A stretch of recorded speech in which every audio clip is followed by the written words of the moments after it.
யோவான் எழுதிய நற்செய்தியிலிருந்து வாசகம். அதிகாரம் 21, இறை வார்த்தைகள் 1-14 முடிய. அக்காலத்தில் இயேசு தம் சீடருக்கு திபேரிய கடல் அருகே மீண்டும் தோன்றினார். அவர் தோன்றியது இவ்வாறு: சீமோன் பேதுரு, திதிம் எனப்படும் தோமா, கலிலேயாவில் உள்ள கானாவைச் சேர்ந்த நத்தனியேல், செபதேவின் மக்கள் ஆகியோரோடு இயேசுவின் சீடர்களுள் வேறு இருவரும் கூடியிருந்தனர்.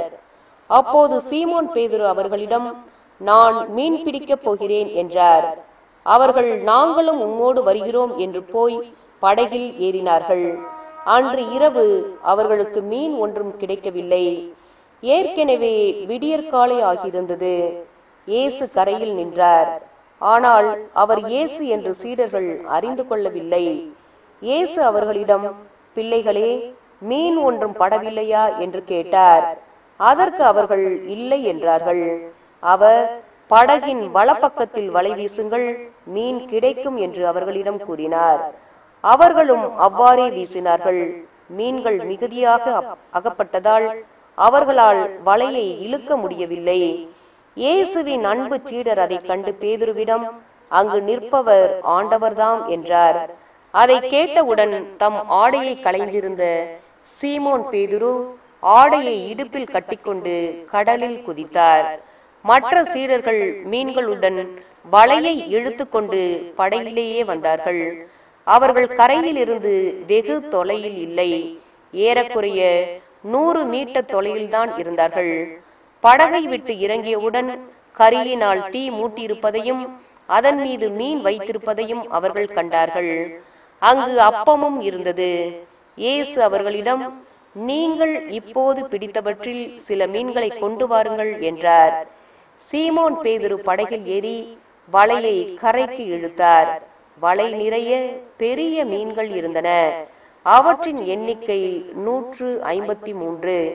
இத்தனை மீன்கள் இருந்தும் வலை கிழியவில்லை. இயேசு அவர்களிடம், உணவருந்த வாருங்கள் என்றார். சீடர்களுள் எவரும் நீர் யார் என்று இயேசுவிடம் கேட்க துணியவில்லை. ஏனெனில் அவர் ஆண்டவர்தாம் என்று அவர்கள் அறிந்து கொண்டார்கள். இயேசு அவர்கள் அருகில் வந்து அப்பத்தை எடுத்து அவர்களிடம் கொடுத்தார். மீனையும் அவ்வாறே கொடுத்தார். இவ்வாறு இயேசு இறந்து உயிருடன் எழுப்பப்பட்ட பின்பு தம் சீடருக்கு இப்போது 3ஆம் முறையாக தோன்றினார். ஆண்டவர் வழங்கும் அருள்வாக்கு. கிறிஸ்துவே உமக்கு புகழ். இறைமகன் இயேசு கிறிஸ்துவிலே என் அன்பான சகோதரர்களே, சகோதரிகளே, இந்த நாளிலே நமக்கு கொடுக்கப்பட்டிருக்கின்ற நற்செய்தி வாசகம் யோவான் நற்செய்தி அதிகாரம் 21:1-14 வரை கொடுக்கப்பட்டிருக்கிறது. இதிலே நாம் தியானிக்கப் போகிற இறைவார்த்தை, இயேசு அவர்களிடம், பிள்ளைகளே, மீன் ஒன்றும் படவில்லையா என்று கேட்டார். அதற்கு அவர்கள் இல்லை என்றார்கள். இதைத்தான் இன்றைக்கு நாம் தியானிக்கப் போகிறோம். எனக்கு அன்பானவர்களை, இயேசுவினுடைய மரணத்திற்கு பிறகு பேதுரு சொல்லுகிறார், தன்னோடு இருந்த மற்ற சீடர்களை பார்த்து சொல்லுகிறார், நான் மீன் பிடிக்கப் போகிறேன் என்று சொல்லுகிறார். உடனே மற்ற சீடர்களும் சொல்லுகிறார்கள், நாங்களும் வருகிறோம் என்று சொல்லி அவர்கள் மீன் பிடிக்க செல்லுகிறார்கள். ஆனால் அந்த இரவு முழுவதும் அந்த கடலிலே அவர்கள் மீன் பிடிக்கிறார்கள். ஒரு மீன் கூட அவர்களுடைய வலையிலே அகப்படாமல் அந்த ஏமாற்றத்தோடு திரும்புகிற பொழுதுதான் இந்த வார்த்தைகளை ஆண்டவர் அவர்களிடம் கேட்கிறார். என்ன கேட்கிறார்? பிள்ளைகளே, மீன் ஒன்றும் படவில்லையா என்று கேட்கிறார். எனக்கு அன்பானவர்களே, மத்தேயு நற்செய்தி 4:18-19 நாம் பார்க்கிறோம். இயேசுவினுடைய அழைப்பை, பேதுருவுக்கு கொடுக்கப்படுகிற அழைப்பை குறித்து நாம் பார்க்கிறோம். இயேசு கலிலேயா கடலோரமாய் நடக்கும் போது சகோதரர் இருவரை கண்டார். ஒருவர் பேதுரு எனப்படும் சீமோன், மற்றவர் அவர் சகோதரரான அந்திரேயா. மீனவரான அவ்விருவரும் கடலில் வலை வீசிக் கொண்டிருந்தனர்.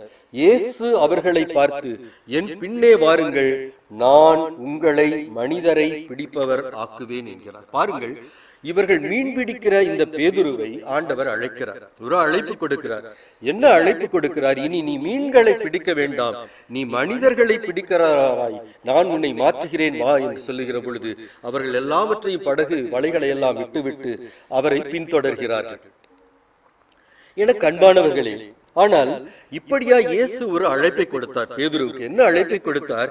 மீன்களை பிடித்துக் கொண்டிருக்கிற நீ இனி மீன்களை பிடிக்க வேண்டாம், எனக்காக மனிதர்களை பிடிப்பவர்களாய் நான் உன்னை அழைக்கிறேன் என்று சொல்லி அழைக்கிறார். அப்படி அழைக்கப்பட்ட பேதுருதான் இந்த நற்செய்தி வாசகத்திலே நாம் பார்க்கிறோம். மத்தேயு 21:3 சீமோன் பேதுரு அவர்களிடம் நான் மீன் பிடிக்கப் போகிறேன் என்று சொல்லுகிறார். என அன்பானவர்களே, ஆண்டவர் கொடுத்த அந்த அழைப்பு நீ மீன் பிடிக்க வேண்டாம் என்று, இனி நீ மனிதர்களை என்னோடு சேர்ந்து மனிதர்களுடைய ஆத்துமாக்களை ஆதாயப்படுத்துகிற பணிக்கு நீ வா, என்னுடைய பணியை செய், என்னுடைய ஆடுகளை மேய்க்கிற தலைவனாக நீ வா என்று ஆண்டவர் கொடுத்த அந்த அழைப்பை இயேசுவினுடைய மரணத்திற்கு பிறகு அவர் மறந்து மீண்டும் அவர் மீன் பிடிக்க செல்லுகிற ஒரு நிகழ்ச்சியை நாம் பார்க்கிறோம்.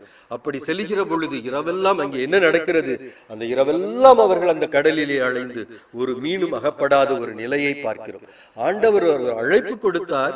அந்த அழைப்பிலே 3 ஆண்டுகள் அவரோடு கூட இருந்தார். ஆனால் மரணத்திற்கு பிறகு அந்த அழைப்பை விட்டு மீண்டும் அந்த கடலுக்குள்ள செல்லுகிற அந்த நிகழ்ச்சியை பார்க்கிறோம். இதே ஒரு நிகழ்ச்சியை நாம் பழைய ஏற்பாட்டிலும் பார்க்கிறோம். யோனா 1:1 பார்க்கிறோம். அமித்தாயின் மகன் யோனாவுக்கு ஆண்டவரின் வாக்கு அருளப்பட்டது. அவர், நீ புறப்பட்டு நினிவே மாநகருக்கு போய் அதற்கு அழிவு வரப்போகிறது என்று அங்குள்ளோருக்கு அறிவி, அவர்கள் செய்யும் தீமைகள் என் முன்னே வந்து குவிகின்றன என்று சொன்னார். தந்தையாகிய கடவுள், யாவே கடவுள் யோனாவை நோக்கி சொன்னார், நீ நினிவே நகரத்துக்கு போ, அங்கே இருக்கிற மக்களினுடைய அந்த துர்ச்செயல்கள், தீய செயல்கள் என்னை வந்து அடைகின்றன. மிகவும் அவர்கள் முறைகேடாக தீய செயல்களிலே அவர்கள் ஈடுபட்டு இருக்கிறார்கள். அவர்களை நான் அழிக்கப் போகிறேன் என்று சொல்லி அவர்களுக்கு நீ அறிவி என்று சொல்கிறார். ஆனால் இந்த யோனா என்ன செய்கிறார் பாருங்கள். ஐயோ, அந்த நினிவே நகரத்து மக்கள் அவர்கள் பொல்லாதவர்கள், அவர்களிடம் நான் போக மாட்டேன் என்று சொல்லி தப்பித்து தர்சீசு என்கிற ஒரு நகரத்துக்கு கப்பலிலே ஏறி போகிறார். என்ன நடக்கிறது பாருங்கள். அந்த கப்பலிலே கடலிலே ஒரு பெரிய கொந்தளிப்பு ஏற்படுகிறது. அந்த கப்பல் உடைந்து போகிற அளவுக்கு கொந்தளிப்பு ஏற்படுகிறது. அங்கே இருக்கிற எல்லா பயணிகளும் தங்களுடைய எல்லா உடைமைகளையும் தூக்கி கடலுக்குள் எரிகிறார்கள். அப்பொழுதாவது இந்த கப்பல் காப்பாற்றப்படலாம் என்று சொல்லி எல்லாவற்றையும் தூக்கி எரிந்தாலும் அந்த கொந்தளிப்பு மிகுந்து கொண்டே இருக்கிறது. அந்த கப்பல் மோதுகிறது, உடைகிற சூழ்நிலைக்கு வருகிறது. ஆனால் இந்த மனிதர், யோனா என்கிற மனிதரை பாருங்கள், கப்பலினுடைய அடித்தளத்திலே போய் அவர் உறங்கிக் கொண்டிருக்கிறார். அப்பொழுது யாரோ ஒருவரால் தான் கடவுளால் இத்தகைய தீங்கு நமக்கு ஏற்பட்டு இருக்கிறது என்று சொல்லி, யாரால் இந்த தீங்கு ஏற்பட்டிருக்கிறது என்பதை அறிய ஒரு சீட்டு போட்டு பார்க்கிறார்கள். அந்த சீட்டு யோனாவின் மேல் விழுகிறது.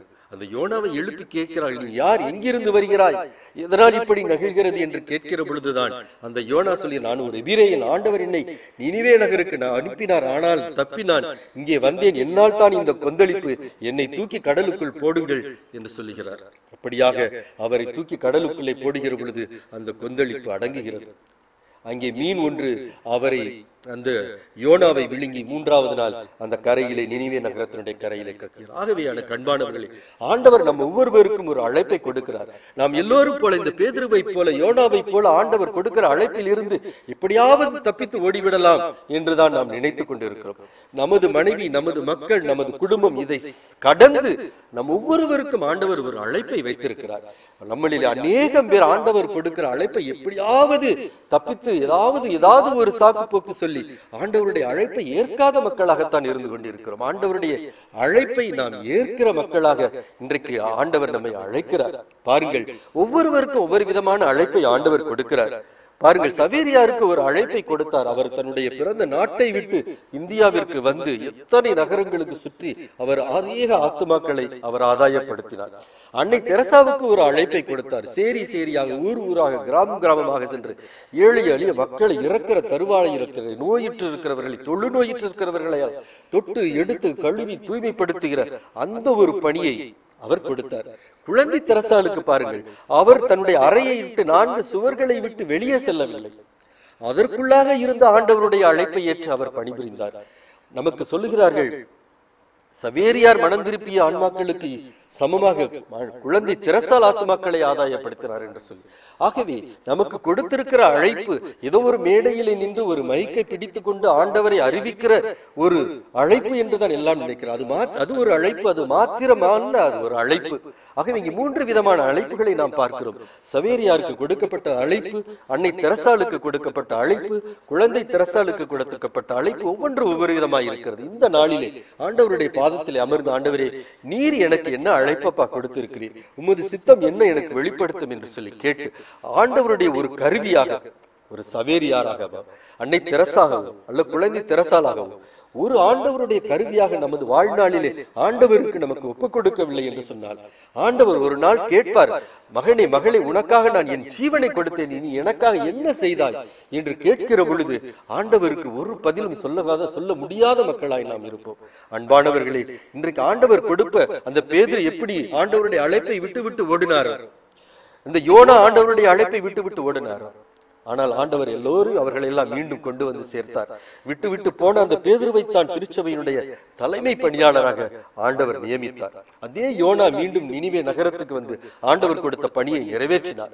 இன்றைக்கு நாமும் ஆண்டவருடைய அழைப்பை ஏற்போம், ஆண்டவருக்கு நம்மை ஒப்புக் கொடுப்போம், ஆண்டவருடைய கருவியாக இந்த உலகத்திலே செயல்படுவோம், ஆண்டவருடைய சித்தத்தை நிறைவேற்றுவோம்.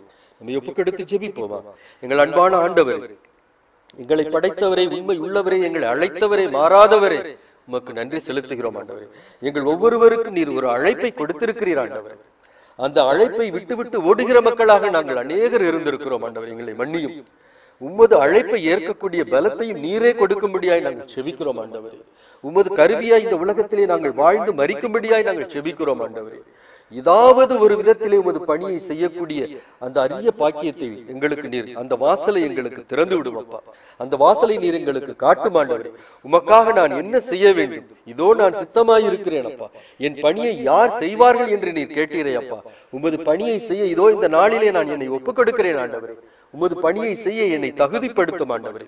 உமது பணியினுடைய அந்த வாயில் படிவாக அந்த வாசல்களை எனக்கு திறந்து விடும் ஆண்டவரே. அது வழியாக என்னை நடத்தி செல்லும் ஆண்டவரே. உமது பணியாளனாக என்னை மாற்றும் ஆண்டவரே. உமது கருவியாக என்னை மாற்றும் ஆண்டவரே. என்னை ஒப்புக் கொடுக்கிறேன் அப்பா. என்னை முழுவதுமாய் ஒப்புக் கொடுக்கிறேன் ஆண்டவரே. உமது கருவியாய், உமது பணியாளனாய் என்னை மாற்றும். உமது அழைப்பை ஏற்கிற மகனாய் என்னை மாற்றும். உமது அழைப்பினை ஏற்று செயல்படுத்துகிற அந்த ஆற்றலையும் பலத்தையும் சக்தியையும் எனக்கு தாரும் அப்பா. இந்த மன்றாட்டுக்களை எல்லாம் எங்கள் ஆண்டவரும் மீட்பெருமான இயேசு கிறிஸ்துவினுடைய நேற்றின் நாமத்திலே நாங்கள் செபிக்கிறோம். எங்கள் ஜெபம் கேளும் எங்கள் ஜீவனுள்ள நல்ல பிதாவே. ஆமென்.